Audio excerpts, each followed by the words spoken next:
ఇది మన ఆర్థిక ముఖ చిత్రం. డాలర్ దెబ్బకు కుదేలైన రూపాయి ఇప్పుడు ఐసీయూలో కొన ఊపిరితో కొట్టుమిట్టాడుతోంది. ఇక అభివృద్ధి అధపాతాళానికి పడిపోయింది. గత 20 ఏళ్లలో ఎన్నడూ లేనంత స్థాయికి కరెంట్ అకౌంట్ డెఫిసిట్ పడిపోయింది. చావుకి బతుక్కి మధ్య నలుగుతున్న ఆర్థిక వ్యవస్థ, ఆకాశాన్నే దాటెళ్లిపోతున్న నిత్యావసరాలతో సామాన్యుడి జీవితం బతకలేక చావలేక అంపశయ్య మీద అంతరించే దశలో ఉంది. స్థూలంగా ఇది మన దేశ ఆర్థిక ముఖ చిత్రం. ఇంకా స్పష్టంగా చెప్పాలంటే మళ్లీ మనం సంక్షోభంలోకి కూరుకుపోతున్నాం. ఏటేటా మన ఆర్థిక వృద్ధి రేటు మరింత దిగజారిపోతోంది.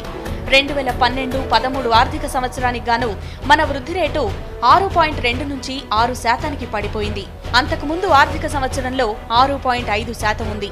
అదే అప్పటికి 9 ఏళ్లలో కనిష్టం అనుకుంటే, తాజాగా అంచనా వేసిన వృద్ధి రేటు ఈ దశాబ్దంలోనే అత్యంత కనిష్ట స్థాయి. ఆఖరికి రిజర్వ్ బ్యాంక్ కూడా వృద్ధి రేటు అంచనాలను భారీగా తగ్గించుకోవాల్సొచ్చింది.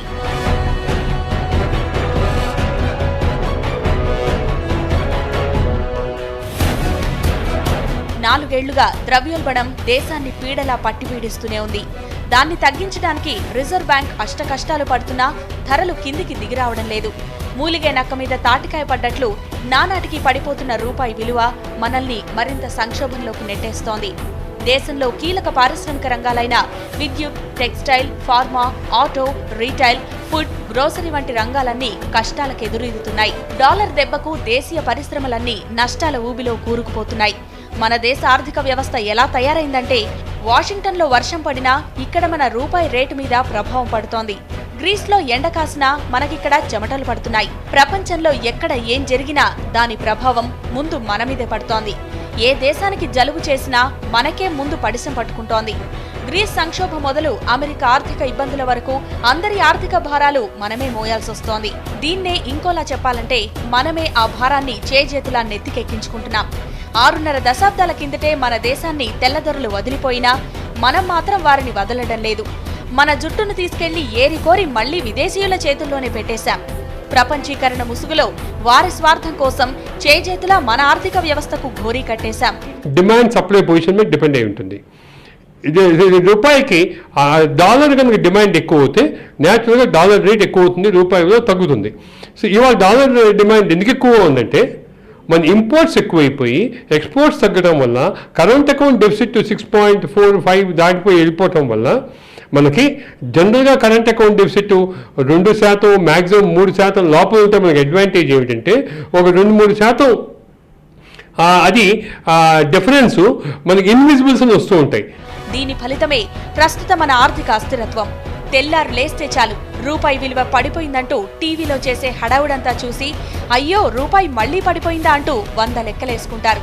మరికొందరు ఏముందిలే మనకేం కాదులే అని నిట్టూర్పులు విదిలిస్తారు. కానీ ఆ రూపాయి ఎందుకు పడిపోయిందో ఎవరూ ఆలోచించరు. మన రూపాయి పతనంలో మన పాత్ర ఎంతో ఎవరూ పట్టించుకోరు. ధరలు తగ్గించండంటూ పాలకుల్ని మొరపెట్టుకుంటాం తప్ప ఆ ధర పెరుగుదల వెనుక, రూపాయి విలువ తగ్గుదల వెనుక మన పాపం ఎంతుందో ఆలోచించడం లేదు.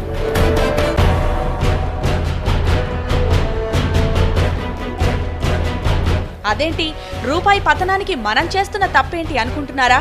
ఆర్థిక వ్యవస్థ నీరసించిపోవడానికి మనమే ఎలా కారణమవుతామని ఆశ్చర్యపోతున్నారా? అవును, ఇది అక్షరాల నిజం. చేజేతులా మనం చేస్తున్న తప్పులు మన ఆర్థిక భారతాన్ని ఎలా తూట్లు పొడుస్తున్నాయో తెలిస్తే ఆశ్చర్యపోతాం.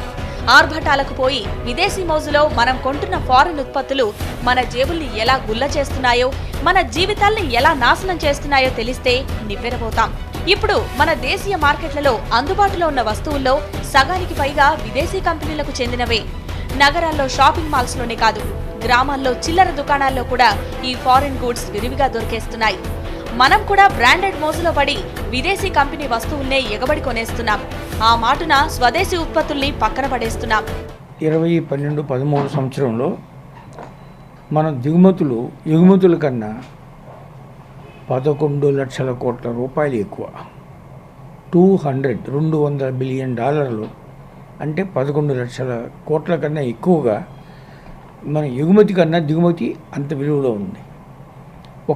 అందులో చైనా నుంచి దిగుమతులే దాదాపు 3వ వంతు ఉన్నాయండి. అవును, మనం ఇప్పుడు వాడుతున్న పౌడర్ల నుంచి పేస్ట్ల వరకు, కార్ల నుంచి గ్రీటింగ్ కార్డుల వరకు, కోకోకోలా నుంచి పిల్లలు తాగే పాల వరకు, షేవింగ్ క్రీమ్ల నుంచి గడ్డం గీసుకునే బ్లేడ్ల వరకు, మొబైళ్ల నుంచి కంప్యూటర్ల వరకు, ఇంట్లో వాడే టీవీల నుంచి వాషింగ్ మెషిన్ల వరకు, పెన్ డ్రైవ్ల నుంచి హార్డ్ డిస్క్ల వరకు, అంతెందుకు రోజు వాడే బైక్లు, పెన్నులు, పర్ఫ్యూమ్లు, ఆఖరికి బాత్రూంలో కమోడ్లు కూడా విదేశీ కంపెనీలవే వాడుతున్నాం. ఇలా ఈ జాబితా చెప్పుకుంటూ పోతే అంతే ఉండదు.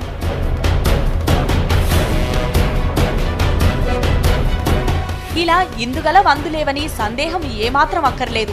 ఎందెందు వెతికి చూసినా అందందే ఉంటున్నాయి ఈ విదేశీ కంపెనీల వస్తువులు.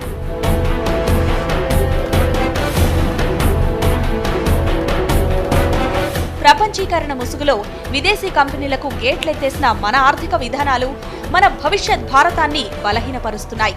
మన ఆర్థిక భవిష్యత్తును విదేశీ కంపెనీల గుప్పెట్లోకి నెట్టేస్తున్నాయి. దేశీయ ఉత్పత్తులకు బదులు మనం కొంటున్న విదేశీ ఉత్పత్తులన్నీ మన ఆర్థిక వ్యవస్థకు తూట్లు పొడుస్తున్నాయి. తెలిసి తెలియక మనం చేస్తున్న ఆర్భాటాలు మన రూపాయిని నిర్వీర్యం చేస్తున్నాయి. మన దేశ భవిష్యత్తుకు ఉపయోగపడాల్సిన మన సంపదను అప్పనంగా విదేశాలకు అప్పగించేస్తున్నాయి.